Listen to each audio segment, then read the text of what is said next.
Hi everyone, and welcome to another 10-minute movie review by Bina 007, which is me. So today we're going to talk about Superman, the Christopher Reeve story, which is a new documentary that played the London Film Festival. It's already on release in the United States, has been so for a few weeks, so you can already check it out there. But in the UK, it will be released on November 1st.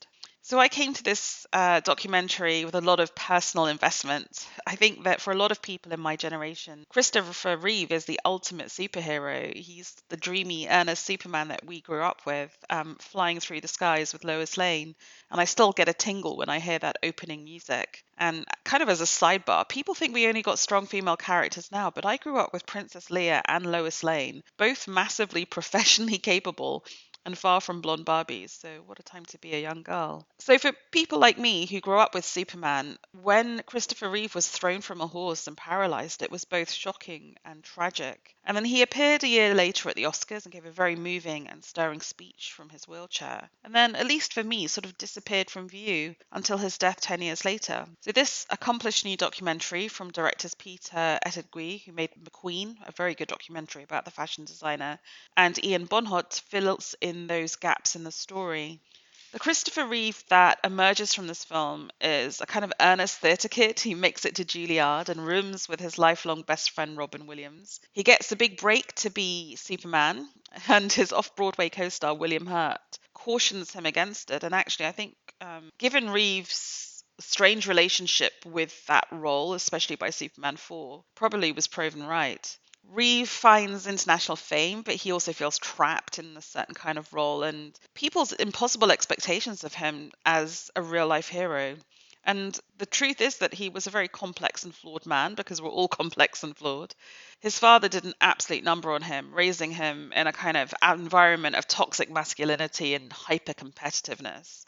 It was never possible to meet his expectations. And Reeve kind of escaped into the world of theatre and film. And he was also surrounded by broken marriages and had trouble committing as a response to that. He did meet a British woman filming Superman in England and had 2 children with her, but they never married. And eventually, maybe because he felt trapped in his career after Superman 4, he did leave her and went back to a single life in New York. And 5 months later, he met the woman he would eventually marry, called Dana, and who was by his side when the accident happened. And they would have another son. I think it's really testament to Christopher's family, including his first partner, who is interviewed on this film, that they all agree to appear in this film and speak with such honesty and vulnerability of what those broken relationships and what the accident did to them.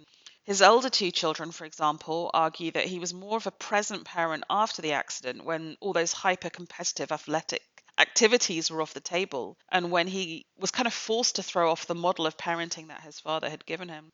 I think it's also testament to all 3 parents that the children seemed so close and supportive of each other.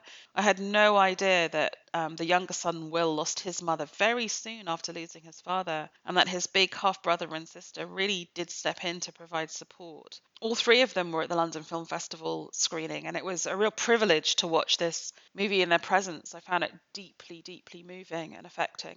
And what of Christopher Reeve post-accident? Well, as the movie lays out, he launched a foundation and became an activist for scientific research into paralysis. Apparently, some in the disabled community bristled at the search for a cure, as if you're not enough if you're just living with disability. And apparently, it was Dana who stepped in and corrected that balance by focusing on care and quality of life.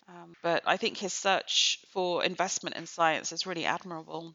And actually, both of them seem really admirable in their energy and commitment and courage. And I was equally moved by the support given by his closest friends, not least Robin Williams. And it really just totally broke me when Glenn Close, who's interviewed extensively here, says that she thinks Robin would still be with us if Christopher hadn't died. So I'd really recommend this film to those who loved Superman as children and still feel a thrill when they hear that score.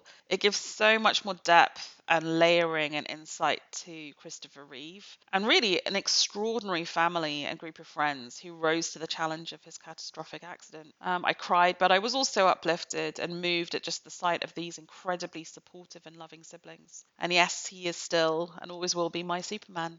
So Superman, the Christopher Reeve story, has a running time of 106 minutes and is rated PG-13. You can already watch it in the USA, and it's released in the UK on November 1st. Thank you for listening.